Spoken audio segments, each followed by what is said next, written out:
अस्सलाम वालेकुम। आज अगस्त की 8 तारीख है।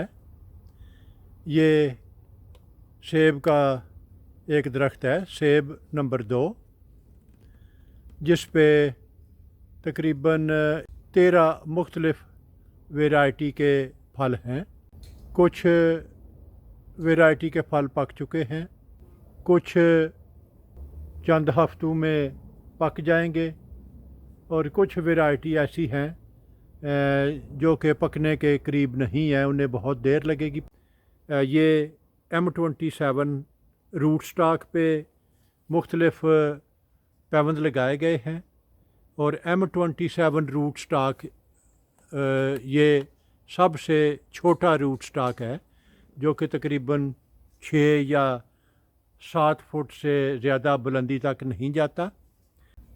सेब के इस दरख्त पे इस साल इतना ज़्यादा फल था कि कुछ शाखें जो हैं उनके नीचे ये मुझे लकड़ी की सपोर्ट इस्तेमाल करनी पड़ी है ताकि वो फल के बोझ से टूट ना जाए।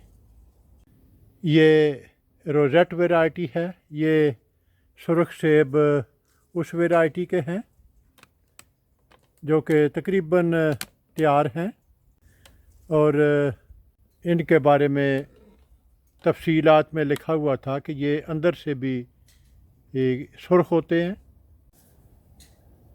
इसके साथ ये जो वैरायटी है ये है किड्स ऑरेंज रेड, और इसके पीछे ये जो सुर्ख सेब नज़र आ रहे हैं ये कॉक्सेस ऑरेंज पिपन, ये एक वैरायटी है जो कि यहाँ की बहुत ही मकबूल वैरायटी है, जो कि टेस्ट में भी बहुत ही अच्छी है और ये अभी पक चुकी है। इसी दरख्त के साइड पे ये जो सुर्ख सेब नज़र आ रहे हैं ये डिस्कवरी वैरायटी है। ये सबसे पहले पकने वाली वैरायटी है। और इसी दरख्त की दूसरी तरफ ये वो वैरायटी है जो मैं गार्टन से लाया था।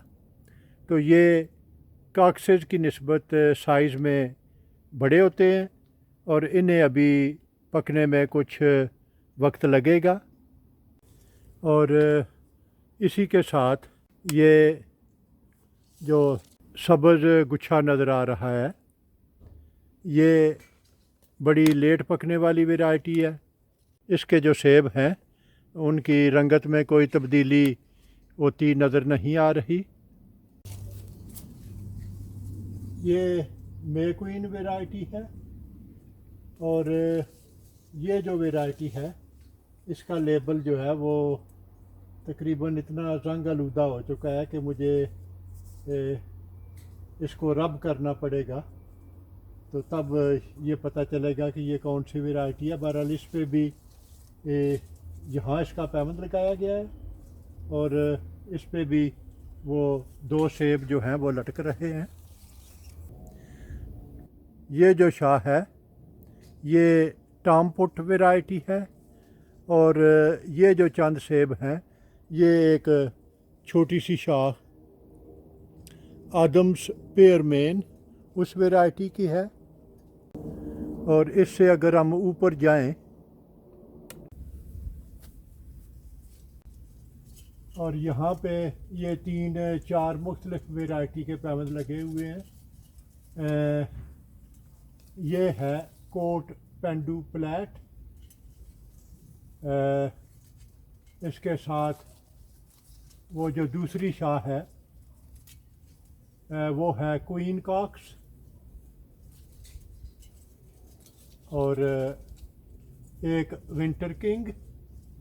तो ये 3-4 मुख्तलिफ वैरायटी के पैबंद लगे हुए हैं इस शाख पे और जिनमें से सिर्फ इस दरख्त पे इस वक्त सिर्फ 2 वैरायटी हैं जिन पे फल नहीं लगा। ये सभी शाखें जो हैं ये फल से भरी पड़ी हैं। मुझे इस साल वक्त नहीं मिला कि मैं ये बेड़ की तरह के जो वास्प हैं जो कि काफ़ी डैमेज करते हैं उनके लिए कुछ कर सकूं। ये कुछ सेब तो खुद ब खुद तेज़ आवाज़ से गिर गए हैं। ज़्यादातर जो हैं उन्हें वास्प ने काफ़ी डैमेज किया है। तो मैं अमूमन स्प्रे तो नहीं करता, लेकिन बोतल को एक स्पेशल तरीके से काट के तो उसका ढकना अंदर की तरफ रख के तो उसमें कोई जूस या कोई भी मीठा लिक्विड भर देता हूँ, और वो उसमें जब पीने की खातिर जाते हैं तो उसमें डूब जाते हैं और बाहर निकलने का उन्हें बहुत कम मौका मिलता है। लेकिन इस दफ़ा मसरूफियात कुछ ऐसी थी कि मैं कुछ भी नहीं कर सका। तो इस साल सेब की फसल पे वास्प ने काफ़ी डैमेज किया है। तो ये तो था सेब नंबर 2 पे लगे हुए फल के बारे में एक मुख्तसर सा वीडियो। मुझे उम्मीद है कि आपको सेब का फल अच्छा लगेगा। अगर आपको मेरा काम पसंद आए तो अपने दोस्त अहबाब और रिश्तेदारों के साथ शेयर करें। मेरा वजूद इस वसी दुनिया में एक छोटे से छोटे नुक्ते से भी कई मिलियन छोटा है। अगर आप एक दफ़ा मुझे गुम कर देंगे तो फिर शायद आपके लिए मुझे ढूंढ निकालना मुश्किल हो जाए। तो क्यों ना इससे बचने के लिए आप मेरे चैनल को सब्सक्राइब करें, तो आपके लिए मुझ तक रसाई आसान होगी। शुक्रिया।